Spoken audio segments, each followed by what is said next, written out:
Siamo appena stati dal sindaco di Rovigo che ci ha detto veramente queste cose, complimenti, siete degli ambasciatori delle nostre eccellenze, quindi qui abbiamo l'ambasciatrice, ma AIS Veneto in qualche modo è precursore di questo, ovunque va diventa ambasciatore di un territorio e anche, come si può dire, di un sistema turismo, no? Mi fa specie che il sindaco ringrazi noi, siamo noi che dobbiamo ringraziare enormemente il supporto che ci ha dato il sindaco, perché non è così scontato, diciamocelo pure, insomma. Abbiamo spesso la presunzione di saper raccontare i territori e non è mai facile muoversi con le istituzioni, con chi le rappresenta e trovare questo tipo di disponibilità, quindi è bello oggi trovare questo tipo di feeling. Questa delegazione di Rovigo che crescono, queste giovani delegazioni che in qualche modo si mettono in gioco e ottengono dei risultati al pari delle delegazioni più blasonate, no? Beh, forse l'aspetto più bello, più tangibile, quello più pregnante che ci viene da questa giornata, le delegazioni che magari numericamente non sono quelle che, come dire, ti tirano la carretta, in realtà la tirano molto più degli altri, ma sono anche quelle capaci poi alla fine di chiudere il cerchio e sul campo hanno questa grande capacità di riuscire a mostrare il meglio che riescono a tirare fuori da quel territorio e oggi qui è uscito molto di questo.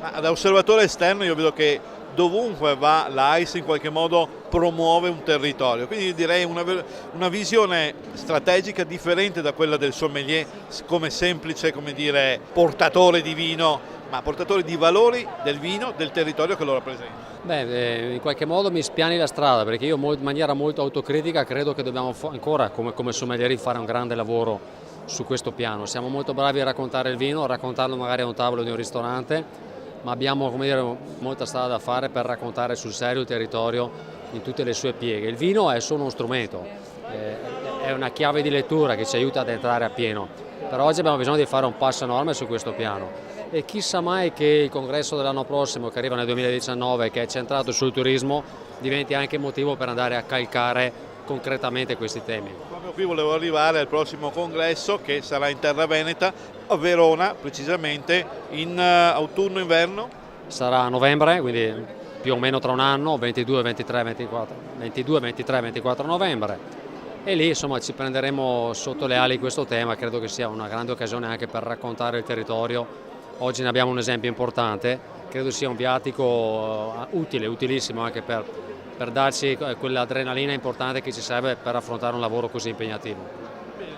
Che altro dire Emanuela? Come ripeto, faremo ancora un altro collegamento, come si suol dire, com'è che si chiama questa sala? Salone del Grano. Salone del Grano, bellissimo anche. Aspetta, poi io a vorrei botte. dire, proprio lì su c'è una lì? scritta in latino che in sostanza significa occuparsi della terra con cura, perizia, amore. È un po' il nostro, è un po' il nostro sentire. Dobbiamo rubare il motto, portarcelo a casa.